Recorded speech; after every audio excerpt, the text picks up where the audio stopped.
चलिए, good evening to all of you साथियों। हम लोग आज 115वें टेस्ट के प्रश्नों पर चर्चा करेंगे। कह रहा दिए गए परिपथ में विद्युत धारा परिणामित्र कौन प्रदर्शित कर रहा है।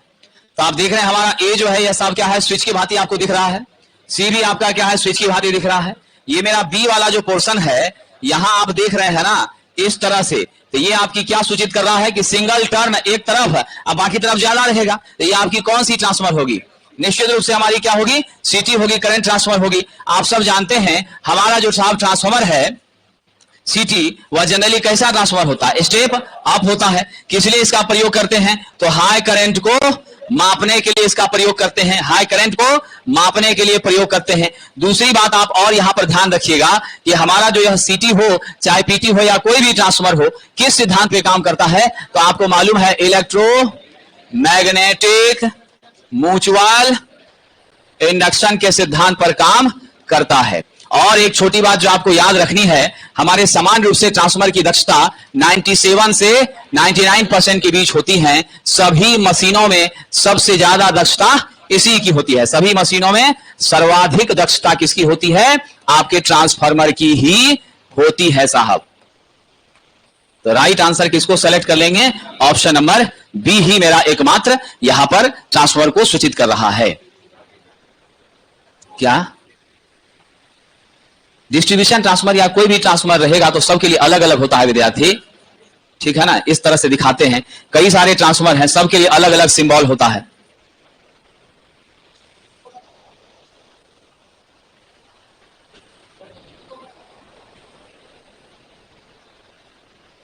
विद्युत धारा ट्रांसफर को मेरा बी नंबर का जो सिंबल है वह प्रदर्शित कर रहा है। यही है इसका सही उत्तर, ठीक है। बाकी सिंबल जो है हजारों सिंबल हैं और आपकी जिज्ञासा को पूरा कर पाना इस समय संभव नहीं है, क्योंकि उतना सिंबल बताएंगे तो ये क्लास रात के 8 बजे तक चलेगी, ठीक है। इसीलिए जो प्रश्न है उस पर ही फोकस करना ज्यादा बेहतर होगा, ठीक है।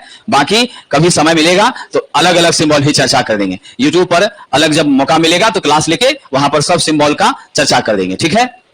क्योंकि सिर्फ एक ही नहीं है, डिस्ट्रीब्यूशन है, पावर ट्रांसफर, स्टेप अप है, स्टेप डाउन है, उसके बाद फिर चर्चा कीजिएगा पोटेंशियल ट्रांसफर है, बहुत सारा यहां पर आ जाएगा। फिर पोटेंशियल में सेंटर टैप है, ढेर सारी व्यवस्थाएं होंगी, सबका सिंबल बहुत सारा अलग अलग होगा, तो उतना बता पाना पॉसिबल नहीं है विद्यार्थी जी। गार्ड रिंग जो होती है हमारी, ध्यान रखिएगा, तो गार्ड रिंग हमारा ट्रांसमिशन लाइन में जो है साहब इस्तेमाल किया जा रहा है। कहां किया जा रहा है? आपका ध्यान रखिएगा, एचवी ट्रांसमिशन लाइन में। जो एचवी ट्रांसमिशन लाइन में यह प्रयोग किया जाता है, यह करता क्या है साहब? यह गार्ड रिंग कैपेसिटेंस डेवलप करता है। क्या करता है? कैपेसिटेंस विकसित करता है। और यह जो कैपेसिटेंस विकसित करता है, तो इसका विकसित किया हुआ कैपेसिटेंस हमारे ग्राउंड कैपेसिटेंस को खत्म करता है और नेट कैपेसिटेंस को क्या कर देता है? जीरो कर। वोल्टेज का डिस्ट्रीब्यूशन क्या होता है? लोअर यूनिट के रिस्पेक्ट में बराबर हो जाती है। उसके वजह से होने वाली परेशानी आपकी क्या होती है? कम हो जाती है। तो हम सबसे सही उत्तर क्या देते साहब? निचले यूनिट पर विद्युत तनाव को कम करना या अर्थ कैपेसिटेंस को बढ़ाना। क्या जवाब होगा साहब? आप याद रखिएगा, हमारा सही उत्तर है निचले यूनिट पर विद्युत तनाव, इलेक्ट्रिक स्ट्रेस। क्या है साहब? Electric stress. और ये इलेक्ट्रिक स्ट्रेस यदि डेवलप करती हैं तो कैपेसिटेंस के डेवलप करने से होती हैं। जब यह निचले यूनिट के कैपेसिटेंस को वैनिश करता है, क्रॉस कट करता है, तो मेरा नेट कैपेसिटेंस का मान मिनिमम होता है। फाइनली आपकी क्या होती है? इलेक्ट्रिक स्ट्रेस घट जाती है। ऑप्शन ए सही होगा। ऐसा होने से इफिशिएंसी बढ़ता ही है, इफिशिएंसी घटता कभी भी नहीं है। चलिए आगे बढ़ते हैं। आजकल जो हमारा रेफ्रिजरेटर है, जो आपका सामान्य रूप से फ्रीज है, ठीक है, वहां पर साथियों एक्सपेंशन वाल्व को हमने किससे बदला है? तो एक्सपेंशन वाल्व से थोड़ा साइज भी बड़ा हो जाया करता था, इसको हमने किससे बदल दिया? कैपिलरी ट्यूब से। मुड़ जाता है, इजिंग होता है और हमारी साइज भी कहीं कहीं छोटी हो जाती है। समझ गए? तो हमारा राइट आंसर क्या है? Capillary tube. अब एक छोटी बात याद रखिएगा, हमारे इस रेफ्रिजरेटर में भी आपका क्या लगा होता है साहब? जल्दी बताइए। टेम्परेचर को कंट्रोल करने के लिए क्या लगा होता है? थर्मोस्टेट। क्या लगा होता है? थर्मोस्टेट का प्रयोग तापमान नियंत्रण के लिए। का प्रयोग? तापमान नियंत्रण हेतु। क्या होता है साहब? तापमान नियंत्रण हेतु किया जाता है। और इसमें तो आप जानते हैं हमारी शीतलन भी होगी। क्या क्या प्रक्रियाएं आपके रेफ्रिजरेटर में होती हैं विद्यार्थी जी? ध्यान है आप लोगों को। यहां पर साहब कंप्रेशन होता है, विस्तार होता है। क्या होता है? कंप्रेशन होता है, एक्सपांशन यानी विस्तार होता है, वाष्पीकरण भी होता है, है कि नहीं है? ये सारी प्रक्रियाओं से हमारा सिस्टम को गुजरना पड़ता है, तब जाकर के रेफ्रिजरेंट आपकी वस्तुओं को क्या करती है, सामान्य अवस्था से कम तापमान पर संजो करके स्टोर करके रखती है। चलिए विद्यार्थी जी आगे बढ़ते हैं। हमारा जो ठोस भू संपर्कन है उस पर जरा हम लोग चर्चा करते हैं। जरा देख लीजिए साहब, ठोस भू संपर्कन का क्या मतलब होता है? इसका मतलब होता है किसी भी सिस्टम में, अब सिस्टम का मतलब आपका इलेक्ट्रिकल पावर सिस्टम हो सकता है या फिर आपका क्या हो सकता है, मशीन हो सकता है, जहां पर भी हम लोग उच्च पावर की व्यवस्था इस्तेमाल कर रहे हैं। तो किसी भी सिस्टम, इलेक्ट्रिकल पावर सिस्टम में आपको क्या करना है, ग्राउंडिंग तब सॉलिड कहलाता है, तब सॉलिड कहलाता है जब, ध्यान रखिएगा, जब पावर ट्रांसफार्मर, एक सेकंड विद्यार्थी जी, जब पावर ट्रांसफार्मर, ध्यान रखिएगा, पावर ट्रांसफार्मर, हम लोग तो नॉर्मली 3 फेज का यूज करेंगे, जानते हैं आप लोग। पावर ट्रांसफार्मर के न्यूट्रल को नगण्य प्रतिरोध के तार के माध्यम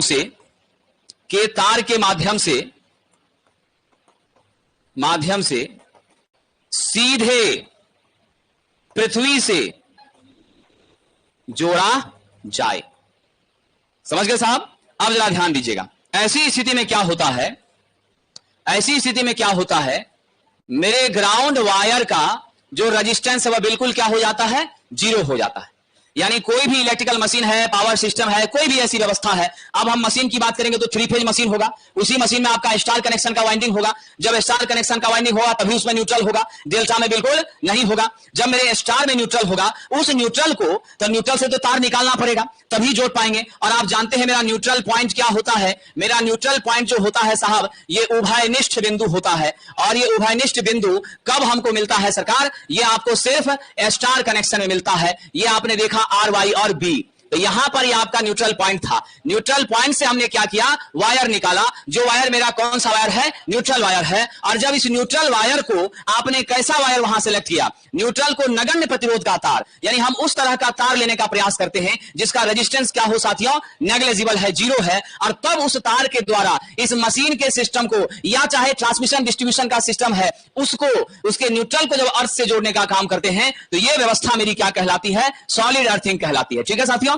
अब यह जो सॉलिड अर्थिंग कहलाती है, तो इस सॉलिड अर्थिंग की रिक्वायरमेंट हमें maximum high voltage high capability पर नहीं पड़ती है। जो सामान्य नियम कहता है, वह नियम जो आपको मैंने बताया था अभी, इंडियन इलेक्ट्रिसिटी रूल 33, ये कहता है 125 वोल्ट से ऊपर होने पर आपको क्या करना है, अर्थिंग प्रदान करनी है। क्या करनी है, अर्थिंग साथियों प्रदान करनी है। अब ये तो कह दिया कि करनी है, ये नियम बना दिया। अब रही बात साहब कि सॉलिड अर्थिंग जो करनी है, तो सॉलिड अर्थिंग के लिए रूल कहता है कि 600 वोल्ट से अधिक नहीं साहब, 600 वोल्ट से कम पर हम ऐसा करते हैं। लेकिन ये 600 से कम पर करते हैं तो किस सिस्टम के साथ करते हैं, 3 फेज के सिस्टम के साथ करते हैं, सिंगल फेज सिस्टम के साथ जनरली नहीं करते हैं। तो 600 से कम है, ऑप्शन में 600 हमको दिया नहीं है, 600 के नजदीक का कौन सा है, 660 है। तो ऐसी परिस्थिति में मेरा सुटेबल कौन चयनित होता है, ऑप्शन नंबर सी सेलेक्ट किया जाता है। इसीलिए इसके उत्तर को आप क्या करिएगा, सी ही मानिएगा विद्यार्थी जी। ठीक है, चलिए, पथ वियोजक समान रूप से कब काम करेगा साहब? तो हम लोग जानते हैं मेरा जो सर्किट ब्रेकर है, ध्यान रखिएगा साहब, हमारा जो सर्किट ब्रेकर है यह कब काम करता है, जब सामान्य अवस्था में रहता है। तो सामान्य अवस्था में यह क्या करता है साहब, सप्लाई को जारी रखता है, चालू रखता है। और जब आपकी क्या होती है, असामान्य अवस्था आती है, तो उस परिस्थिति में क्या करता है, सिस्टम को ऑफ कर देता है। आप जानते हैं मेरा सर्किट ब्रेकर क्या है साहब, ऑन लोड स्विच होता है, यानी लोड के साथ मेरा सप्लाई जुड़ा हुआ है, तभी यह सिस्टम को चालू और बंद आपका करता है। तो जरा बता दीजिए यहां पर क्या उत्तर देना उचित रहेगा विद्यार्थी, क्या उत्तर होगा सही? सर्किट ब्रेकर समान रूप से कब काम करेगा, तो जब सामान्य रूप से सब कुछ ठीक ठाक रहेगा, तो कोई दिक्कतें इसमें नहीं है, खुलवे नहीं करेगा। जब फॉल्ट होगी तब क्या होगा, यह संचालित होगा। कई प्रकार का सर्किट ब्रेकर है, आप लोग जानते भी हैं। चलिए,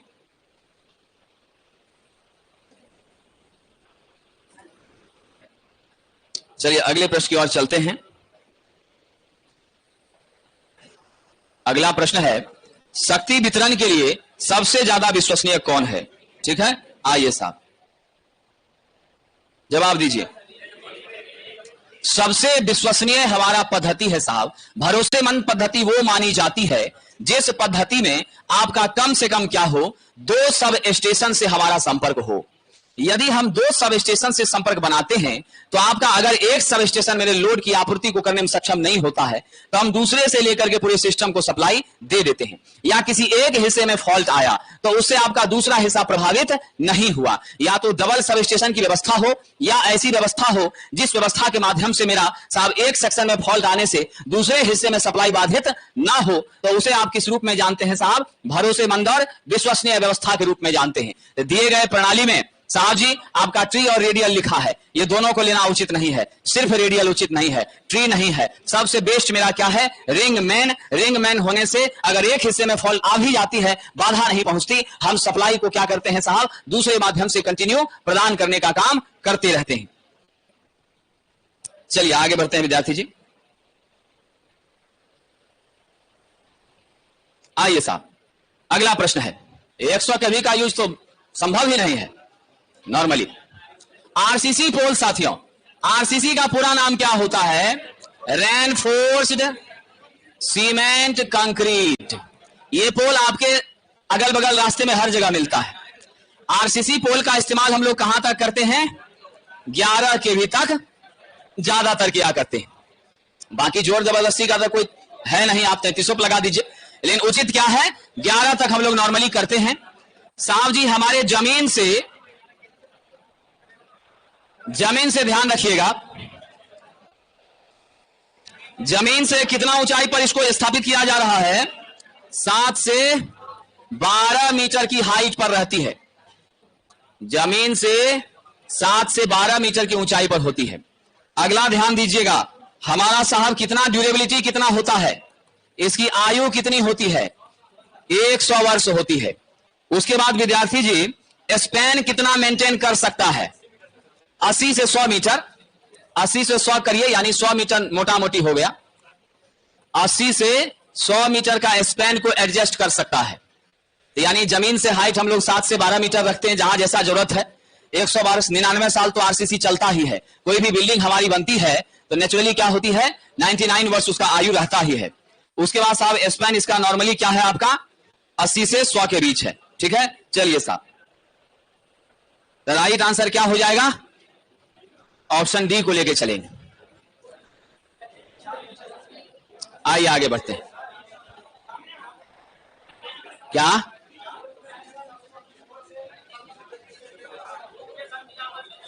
अभी इसको डिस्कशन कर लेने दीजिए, फिर उस पर आते हैं, परेशान मत होइए, ठीक है ना? ज्यादा उतावला होने की जरूरत नहीं है। 2 मिनट बर्दाश्त कर लीजिए, अभी खत्म तो नहीं हुआ, क्लास छोड़ करके हम भाग तो नहीं गए। ऐसा तो नहीं है कि मैदान छोड़ करके भाग गए, एक क्वेश्चन गलत हो गया तो सुसाइड कर लिया, ऐसा तो नहीं हुआ। ठीक है, आप अपनी बात रखिए, इसका अधिकार आपको है। ऐसा नहीं है कि हम नहीं आपकी बात को स्वीकार कर रहे हैं, लेकिन कम से कम बता लेने दीजिए, जाने से पहले आपके कंफ्यूजन को दूर करके जाएंगे विद्यार्थी जी। ठीक है कि नहीं?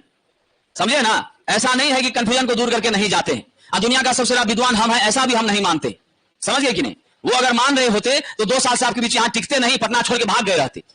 समझे ना? ये भी ध्यान रखिए, इसलिए थोड़ा पेशेंस रखिए। ज्यादा चीखने चिल्लाने की जरूरत नहीं है। ज्यादा चीखना चिल्लाना है तो मत आइए, सीधी सी बात है। ठीक है कि नहीं? यहां वितरण सूची लिख दिया है, लेकिन राइट में क्या होगा? डिस्ट्रीब्यूशन पैनल होगा। क्या होगा साहब? Distribution panel. तो डिस्ट्रीब्यूशन पैनल जो हम यूज करते हैं, मान लीजिए अपने घर में भी अगर करते हैं तो क्या होता है? नॉर्मली ध्यान रखिएगा, अपने घर में भी यदि हम डिस्ट्रीब्यूशन पैनल का यूज करते हैं तो उस परिस्थिति में क्या होता है विद्यार्थी? ये आपका गया मान लीजिए फर्स्ट फ्लोर पर, ये मेरा ग्राउंड फ्लोर है, फिर हमारा अलग सप्लाई सिस्टम का पैनल है, वह आपका 3rd फ्लोर पर गया। तो अलग अलग पैनल लगा करके अपने घर के या अलग अलग संरचनाओं के विद्युत सप्लाई को हम क्या कर सकते हैं साथियों? बांटने का काम करते हैं, ताकि मेरा लोड एक ही जगह पर बहुत ज्यादा ना पड़े। यानी जरूरत के हिसाब से लाइन की सप्लाई को डिस्ट्रीब्यूट करने का काम करते हैं। तो मेरा राइट आंसर क्या हो जाएगा? बिजली की लाइन को उसकी विशेषता के अनुसार क्या करना है? बांटना है। डिस्ट्रीब्यूशन का शाब्दिक अर्थ ही क्या होता है? बंटवारा होता है। तो यहां राइट आंसर आपका हो जाएगा ऑप्शन नंबर सी। चलिए विद्यार्थी जी, बिल्कुल बिल्कुल जहां जैसा जरूरत होगा उस हिसाब से हम लोग बांटने का काम करते हैं। आइए आगे बढ़ते हैं। अतिभारण के विरुद्ध संरक्षण प्रदान करने के लिए किस रिले का प्रयोग करते हैं? तो साहब ओवरलोड, ध्यान रखिएगा, ओवरलोड रिले के रूप में हम लोग किसका प्रयोग करते हैं? थर्मल रिले का करते हैं। किसका करते हैं? Thermal relay. आप जानते हैं ओवरलोड होने से क्या होता है? ओवरलोड होने से साथियों आपकी करंट बढ़ती है। करंट बढ़ती है तो आई स्क्वायर आर लॉस, आपका हीट क्या होता है? उच्च होता है। और मेरी थर्मल रिले जो होती हैं यह आपका क्या है? ताप आधारित रिले है। बहुत ही सुस्त होती है। क्या होती है? सुस्त होती है, स्लो परफॉर्म करती है। जब तक इसके निर्धारित मान से ज्यादा हीट नहीं डेवलप करता है तब तक साथियों यह संचालित नहीं होती है। इलेक्ट्रोमैग्नेटिक अट्रैक्शन टाइप का रिले जो है यह आपका क्या होता है? फास्ट रिले होता है, बहुत ही कम समय में साथियों संचालित होता है। फिर आपका क्या है? बुकोज रिले कहां यूज करते हैं? ट्रांसफार्मर में यूज करते हैं। आंतरिक फॉल्ट से हमें बचाने का काम करता है। तो आपका इस प्रश्न का सही उत्तर क्या है? थर्मल रिले है, यह ध्यान रखिएगा। चलिए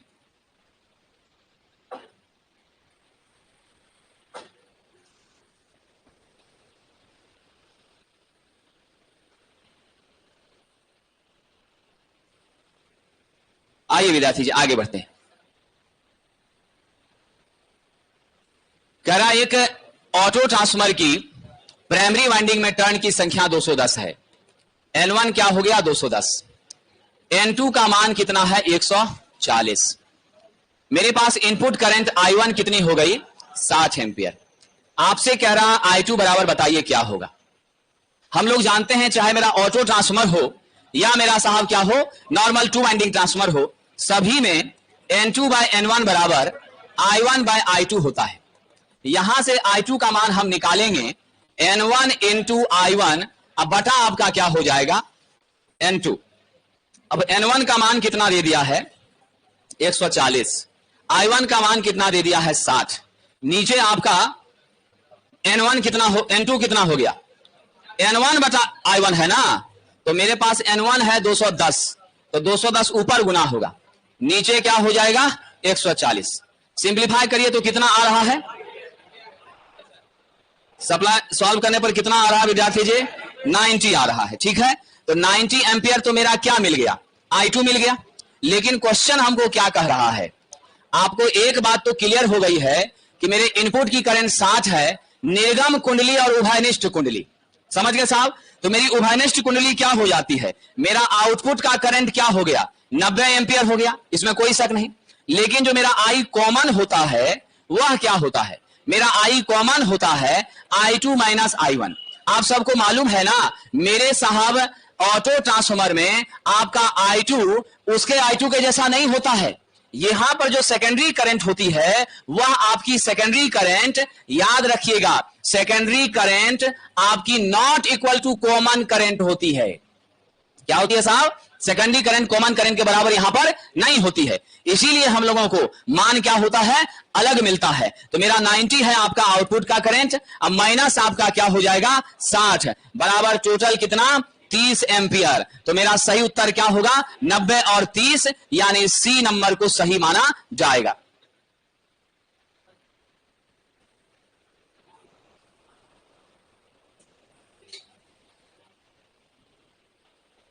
आइए विद्यार्थी जी आगे बढ़ते हैं।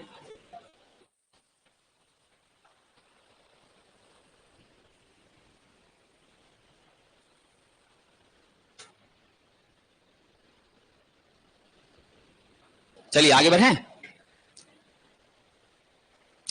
अगला कह रहा है साथियों, एक स्टैटिक इन्वर्टर एक कम आवृत्ति ऑसिलेटर है जो किससे जुड़ा हुआ है? आप सब जानते हैं मेरा इन्वर्टर क्या काम करता है? डीसी को एसी में बदलने का काम करता है। क्या करता है मेरा स्टैटिक इन्वर्टर? एसी को डीसी में बदलने का काम करता है। पहली बात तो आप समझ गए। और ये जुड़ा किस चीज से होता है? तो यह जो मेरा स्टैटिक ऑसिलेटर है आपका, यह जुड़ा होता है साथियों एम्पलीफायर से। आप जानते हैं एम्पलीफायर में हम क्या काम करते हैं? सिग्नल के बैंडविड्थ को, किसको बढ़ाते हैं? बैंडविड्थ को बढ़ाने का काम करते हैं। और हमारा जो एम्पलीफायर होता है वह नॉर्मली किस चीज का इस्तेमाल करता है? बढ़ाने का काम करते हैं। और आपका जो साहब जी एम्पलीफायर होता है, नॉर्मली इसमें हम किसका यूज करते हैं? ट्रांजिस्टर का प्रयोग करते हैं। और ये मेरा ट्रांजिस्टर आपके एम्पलीफायर के रूप में प्रयोग होता है। ट्रांजिस्टर को नॉर्मली एम्पलीफायर के लिए ही काम में लिया जाता है। इसका शब्द का अर्थ भी आप जानते हैं, ट्रांस प्लस स्टर, लो रजिस्टिव सर्किट से हाई रजिस्टिव सर्किट में सिग्नल को ट्रांसफर करने का काम करता है। ठीक है विद्यार्थी जी, आपका जो ऑसिलोस्कोप है यह किस लिए प्रयोग होता है? सिग्नल की आकृति जानने के लिए। किसके लिए साहब? सिग्नल की आकृति के लिए हम इसका प्रयोग करते हैं। आपका पूरा नाम होता है, आकृति जानते हैं इसके द्वारा। इसको क्या कहा जाता है? CRO कहा जाता है, कैथोड रे ऑसिलोस्कोप कहा जाता है। समझ गए? आपका साइनोसॉइडल वेव जो है वो साइनोसॉइडल है, तो उसकी तरंग का आकार हमको कहां मिलता है? CRO पर मिलता है साथियों। ठीक है, आपकी कन्वर्टर क्या काम करती है? यह साहब DC को AC में बदलने का काम करती है, बाकी AC को भी DC में बदलने का काम यह करती है। क्या करती है? आपका साहब AC को भी DC में बदलने का, दोनों काम करने में यह सक्षम है। ज्यादातर हम लोग रोटरी कन्वर्टर का प्रयोग किस लिए करते हैं? लो AC को हाई वोल्टेज DC में बदलने के लिए। तो AC को हाई वोल्टेज DC में बदलने के लिए किसका यूज करते हैं? रोटरी कन्वर्टर का हम यूज ज्यादातर करते हैं उच्च मान के लिए। और रेक्टिफायर के बारे में तो सबको मालूम ही है। रेक्टिफायर क्या करेगा? आपके AC को नॉर्मली DC में बदलने का काम साथियों करेगा।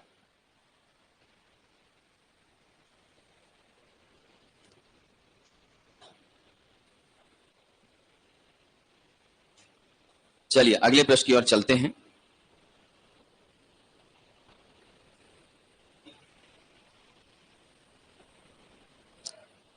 नेक्स्ट आइए विद्यार्थी, अगला प्रश्न कह रहा है DC चालन की गति नियंत्रण के लिए कौन सी विधि ज्यादा दक्षता और हाई वोल्टेज रेगुलेशन प्रदान करती है?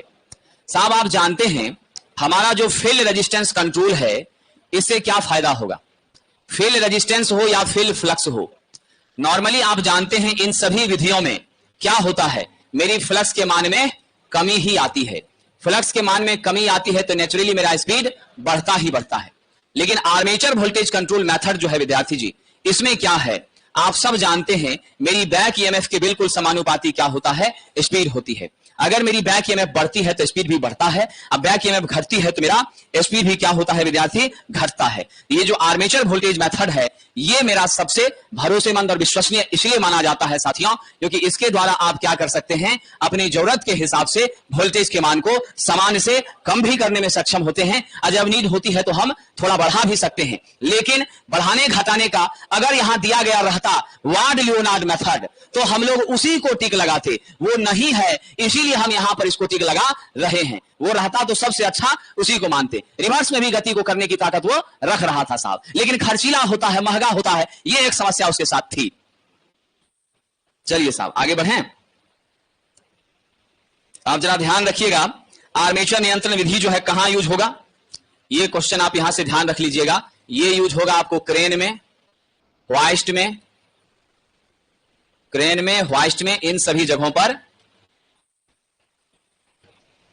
इसका प्रयोग होगा।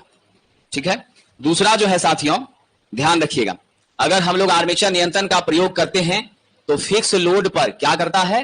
फिक्स लोड पर सामान्य से कैसी गति देता है? कम गति। हेरा फेरी करिएगा तो बदलाव क्यों? फ्लक्स कंट्रोल मेथड है, उसके बारे में जरा चर्चा कर लीजिएगा। तो मेरा फील्ड कंट्रोल मेथड जो है यह हमेशा क्या करता है? सामान्य से अधिक गति देता है। क्या करता है साहब? सामान्य से अधिक गति देता है। ठीक है, और आप जान लीजिएगा सबसे सस्ता विधि मेरा कौन सा हुआ? कुछ भी अलग से नहीं लगाना है। Armature voltage control method naturally आपकी क्या है? दिए गए सभी में सबसे उचित और बढ़िया मेथड है।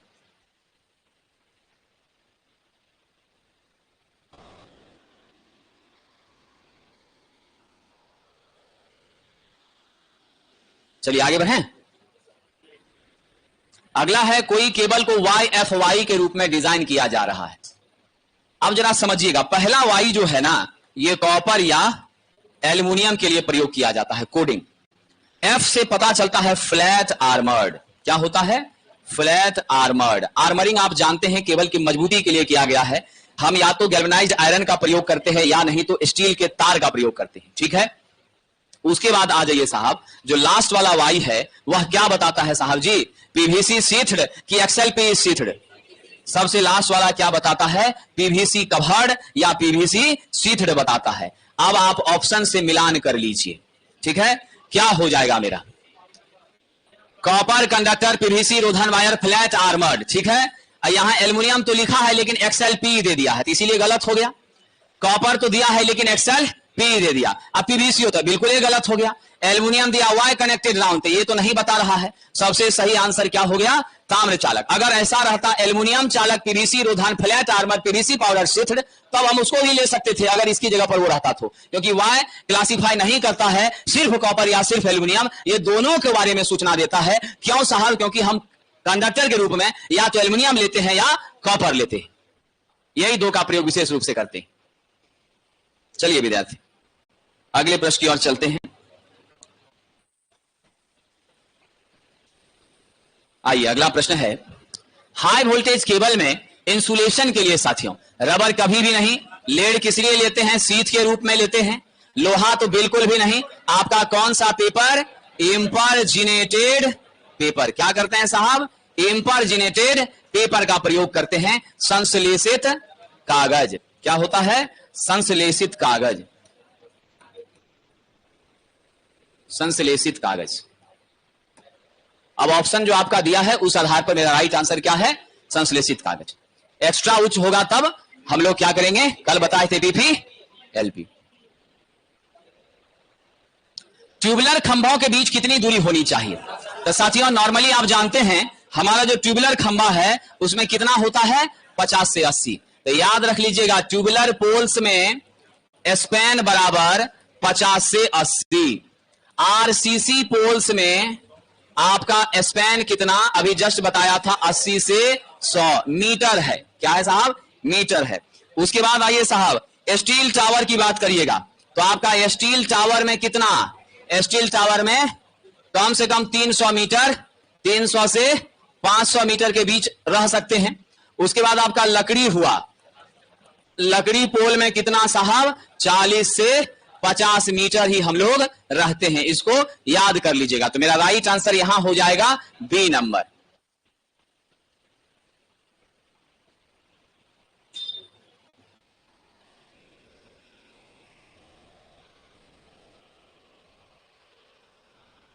चलिए आगे बढ़ें।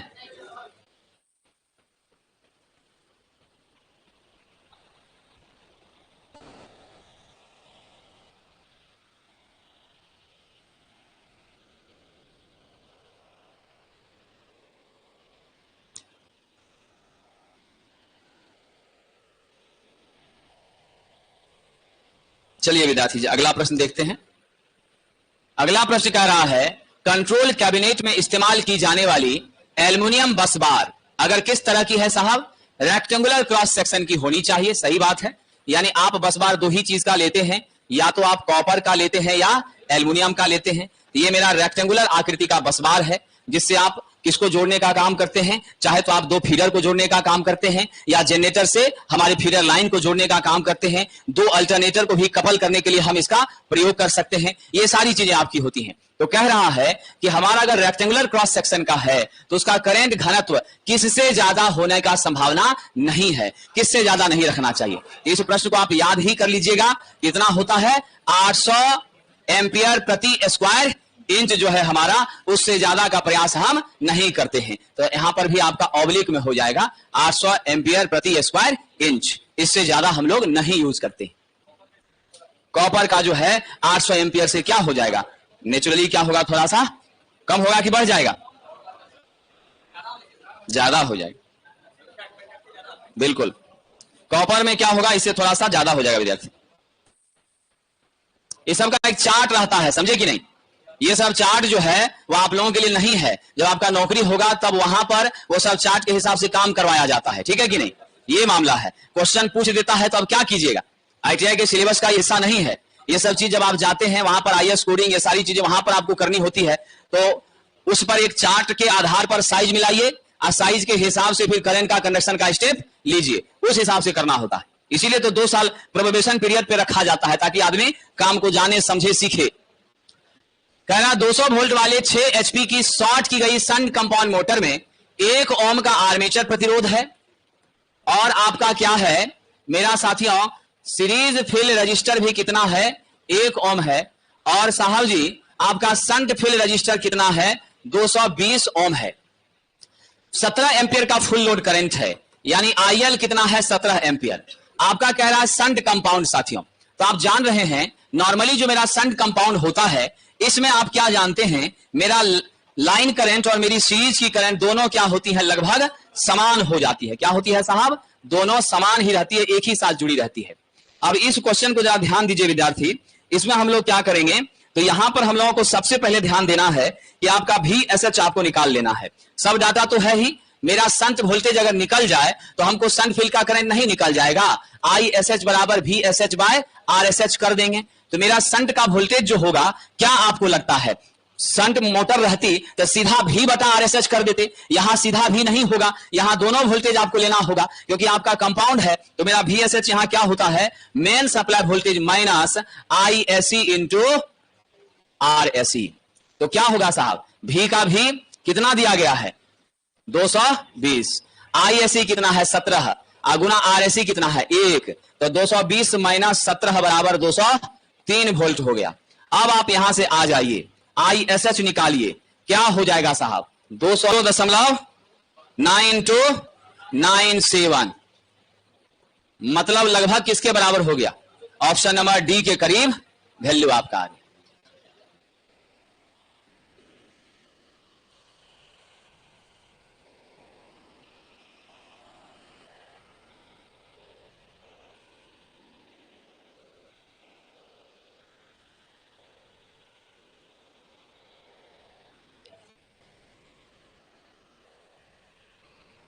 चलिए विद्यार्थी आगे बढ़ें।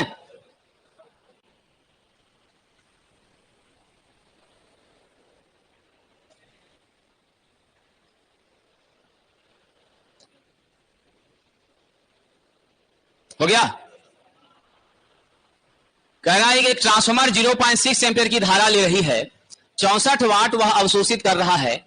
जब प्राइमरी इसके सामान्य वोल्टेज 200 वोल्ट 50 हर्ट्ज से जुड़ा हुआ है, सेकेंडरी ओपन है, तो आपको आयरन लॉस पूछ रहा है। तो धारा की लो हानि अवयव, लो हानि अवयव का मतलब है आपको साहब क्या पूछ रहा है, तो मेरे पास I0 के क्या होते हैं, दो कंपोनेंट होते हैं। I0 के क्या होते हैं, दो कंपोनेंट, एक IM होता है, एक IW या IA होता है।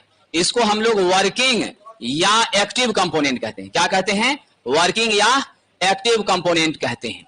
आप सब जानते हैं मेरा जो साहब आयरन लॉस होता है वह इनपुट पावर के क्या होता है, समान होता है। खास करके ओपन सर्किट के केस में इनपुट पावर किसके बराबर होता है, PI के बराबर होता है। इसी को जनरली हम लोग WI से भी सूचित कर दिया करते हैं। ठीक है, अब जरा आइए यहां पर साथियों आपका क्या दे दिया, हम W0 बोल दें, बात बराबर है। चाहे आप इनपुट नो लोड पावर कहिए या आप इसको आयरन लॉस कहिए, बात दोनों बराबर ही है। अब W0 का मान क्या होता है विद्यार्थी, क्वेश्चन में दे दिया है 64 वाट, और क्या दिया है 0.6 एम्पियर जो दिया है, नो लोड के केस में आपका क्या है, करंट का मान है कितना 0.6 एम्पियर। उसके बाद आपका प्राइमरी वोल्टेज V1 कितना दे दिया है, 200 वोल्ट दे दिया है। फिर आपका फ्रीक्वेंसी कितना दे दिया है, 50 हर्ट्ज दे दिया है। ठीक है, अब जरा चलिए, अब आपको ध्यान रखना है, क्या निकालना है साहब, आपको IW या IA निकालना है। हम लोग एक रिलेशन जानते हैं, क्या जानते हैं साहब, W0 बराबर होता है आपका IW का स्क्वायर इंटू R0। क्या होता है, IW का स्क्वायर इंटू R0, या इसी को हम लिख सकते हैं V स्क्वायर बाय R0। अब मेरा सेकेंडरी तो ओपन ही था, तो हम यहां से वैल्यू जरा विद्यार्थी जी निकालते हैं किसका, R0 का। तो अब R0 का वैल्यू निकालिएगा तो क्या लिखिएगा, R0 का वैल्यू निकालिएगा तो V स्क्वायर बाय W0 लिखिएगा। V स्क्वायर आपका क्या है 200 गुना 200, अब बटा W0 कितना है 64 है। ठीक है, अब जरा आइए विद्यार्थी, R0 का मान तो 200 गुना 200, अब बटा 64 निकल गया। अब हम लोगों को क्या काम करनी है, अब यहां से हमको निकालना है विद्यार्थी जी, R0 हमने कर लिया 200 गुना 200, अब बटा आपका 64, सॉल्व कर लेंगे, बाद में देखते हैं कैसे होगा। R0 बराबर 200 गुना 200 बटा 64। अब IW क्या होगा मेरा, अभी एक रिलेशन आपने देखा था W0 बराबर IW का स्क्वायर इंटू R0, देखा था ना। अब आप यहां से IW निकालिएगा तो अंडर रूट हो जाएगा W0 बाय R0। मेरे पास R0 भी मालूम है, W0 भी मालूम है। हम अब क्या करेंगे साहब, W0 के बदले में 64 लिखें, अब बटा हो जाएगा 200 गुना 200, अब बटा 64, ये पलट जाएगा, क्या हो जाएगा 64 गुना 64 बटा 200 गुना 200। अब दोनों सेम है तो बाहर आके क्या हो गया 64/200। अब इसको क्या मान इसका निकलेगा 0.32 एम्पियर निकल जाएगा। आइए जरा समझिए इस क्वेश्चन को। अगर मेरे पास विद्यार्थी आई म्यू का मान दिया रहता और तब हमको आई डब्ल्यू पूछता तो मेरे लिए बहुत आसान था। हम आई डब्ल्यू बराबर अंडर रूट क्या कर देते आई जीरो स्क्वायर माइनस आई म्यू का स्क्वायर। इतना लंबा हमको करने का जरूरत ही नहीं पड़ता, लेकिन मेरे पास आई म्यू दिया हुआ ही नहीं है। मेरे पास दिया क्या है साहब, आई जीरो दिया है, डब्ल्यू जीरो दिया है, लाइन सप्लाई का इनपुट वोल्टेज दिया है, फ्रीक्वेंसी दिया है। हम सब लोगों ने क्या किया साहब, मेरी लॉसेस जो होती हैं तो आयरन लॉस की कंपोनेंट क्या होती है आई डब्ल्यू, तो आई डब्ल्यू का स्क्वायर और मेरा नो लोड का रजिस्टर, यही दोनों कंपोनेंट होता है जो मेरे सर्किट में लॉस कराने के लिए रिस्पॉन्सिबल होता है। इसीलिए हमने इस दोनों के प्रोडक्ट को यहां पर एक्सेप्ट कर लिया। अब यहां पर मेरे पास समस्या है, या तो अननोन राशि है, इसको लेके अभी चलेंगे तो मेरा नहीं वैल्यू कैलकुलेट होगा, तो नॉन राशि का हम यूज करते हैं P बराबर वी स्क्वायर आर। तो उस कंसेप्ट का यूज करके W0 का मान V square by R zero हम यहां सेट कर देते हैं। अब जब W0 का मान V square by R zero set कर देते हैं, इस पर हम मान पुट कर देते हैं। मेरे पास R0 निकालना आवश्यक है, तभी मेरा IW निकलेगा। R0 निकालने के लिए वी स्क्वायर बाय W0 कर देते हैं, 200 गुना 200/64 आ जाता है। और फिर हम क्या करते हैं, IW का जो फॉर्मूला मेरा था ये वाला, इस फॉर्मूले का यूज करके हम IW का मान W0 बाय R0 करके आराम से साहब निकाल लेते हैं। तो अब सारी वैल्यू पुट करके आंसर मेरा प्राप्त हो जाएगा।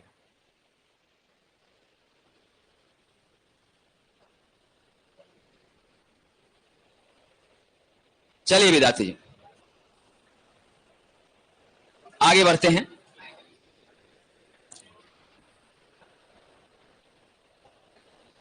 हो गया?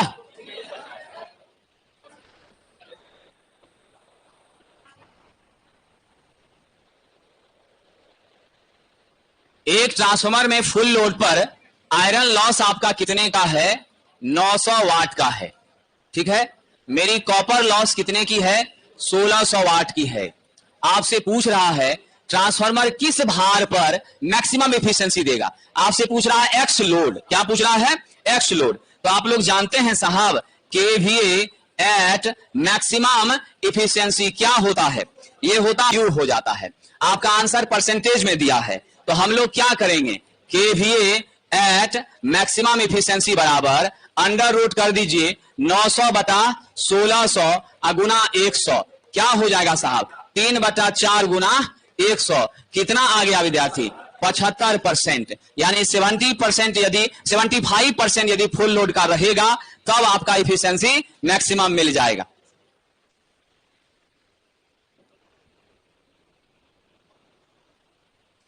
चलिए आगे बढ़ें। अब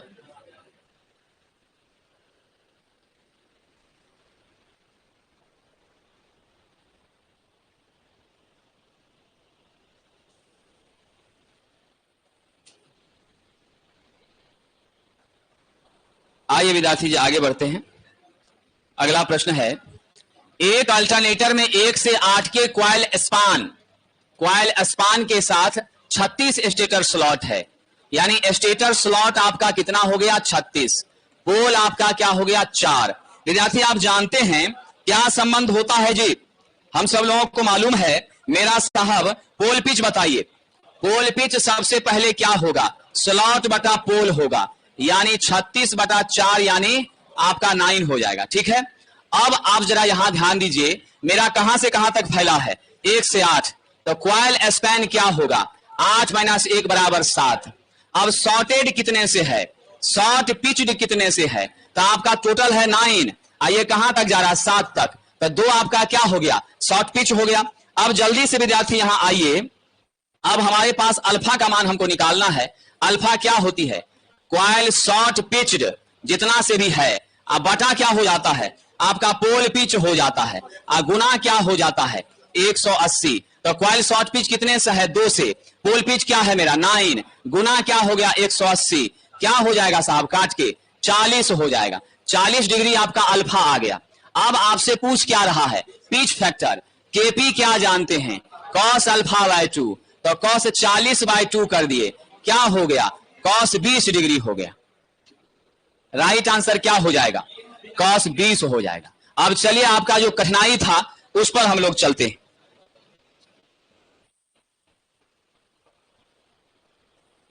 आइए विद्यार्थी जी, आपके कष्ट पर आते हैं, उस परेशानी को सॉल्व करते हैं। आते हैं इस प्रश्न को जरा देखिए। कह रहा है साहब वाई का मीनिंग हमने बता दिया, कॉपर या एल्युमिनियम होगा। एफ आपका क्या होता है, फ्लैट आर्मर, ठीक है। फिर अगला वाई क्या होता है, मेरा पीवीसी शीथड होता है, ठीक है। अब जरा ध्यान दीजिए, यहां पर है ताम्र चालक पीवीसी रोधन wire, flat armoured PVC powder sheathed है। ये एक यहां पर पॉइंट आया, भाई पाउडर तो नहीं है, पीवीसी शीथड है, बिल्कुल। सी नंबर पर आइए, ताम्र चालक एक्सएलपी रोधन, फ्लैट आर्मर्ड पीवीसी शीथड है। क्या है साहब, पीवीसी शीथड है। अब यहां ध्यान दीजिएगा, इसका अंग्रेजी रूपांतरण में गलत सेंटेंस हो गया। यहां जीएसएम लिख दिया, ये थोड़ा गलती हुआ है। सीटीबी लिख दिया, ये थोड़ा गलती हुआ है। समझ गए कि नहीं? तो मैंने जो फोकस किया था, तो मैंने साहब इसका इंग्लिश ऑप्शन को फोकस किया, जिसमें 100% गलत मीनिंग मेंशन किया गया है। तो अब इस क्वेश्चन को जरा ध्यान रखिएगा। इस क्वेश्चन में जो हम लोग दो, यहां पर ऑप्शन नंबर ए में दो कमियां नजर आ रही हैं। पहली कमी तो यहां पाउडर है, ये उचित नहीं है साहब, ठीक है। और दूसरी कमी क्या है, तो हमारा फ्लैट आर्मर्ड होता है, इसमें कोई शक नहीं है। लेकिन साहब जी आपका जो है रोधन मेरा किसका कंसीडर हो रहा है, रोधन मेरा कंसीडर पीवीसी का हो रहा है, नहीं। और हम लोग क्या कर रहे हैं, यहां पर एक्सएलपी रोधन को कंसीडर करके चल रहे हैं। तो अब इसका सुटेबल आंसर जो है जरा देख लेते हैं क्या होना चाहिए। इसका सुटेबल आंसर विद्यार्थी जी, एक सेकेंड, इसका सुटेबल आंसर जो है विद्यार्थी जी जरा गौर करिएगा। जो पहला वाई है, यह वाई कॉपर एल्यूमिनियम को तो बताता ही है, लेकिन इसके साथ यह बताता है एक्सएलपी रोधन को। किसको बताता है, एक्सएलपी रोधन को ही बताता है। इसी कारण से विद्यार्थी मेरा कॉपर या एल्युमिनियम का चालक एक्सएलपी रोधन और फ्लैट आर्मर्ड, तब होगा पीवीसी शीथड। यानी इसका मतलब हुआ कि कॉपर के तार के ऊपर कौन सा चीज हमने लगाया है साहब, एक्सएलपी को लगाया है, तब जाकर के बाहर से पीवीसी की शीथिंग कर रहे हैं, ये मीनिंग है। इसीलिए हमारा राइट आंसर यहां पर अगर अंग्रेजी को इलिमिनेट कर दें तो हिंदी ऑप्शन मेरा ऑप्शन नंबर सी ही इसका सही उत्तर स्वीकार किया जाएगा साहब। यहां पर पीवीसी रोधन दे देना यह उचित नहीं था, इसलिए राइट आंसर आपका क्या होगा, सी होगा। सभी विद्यार्थी सुधार लीजिएगा, लिख लीजिएगा। वाई का मतलब होता है कॉपर या एल्युमिनियम एक्सएलपी रोधन, ठीक है। एफ का मतलब फ्लैट आर्मर्ड होता है, वाई का मतलब पीवीसी शीथड होता है। इसको सही कर लीजिएगा।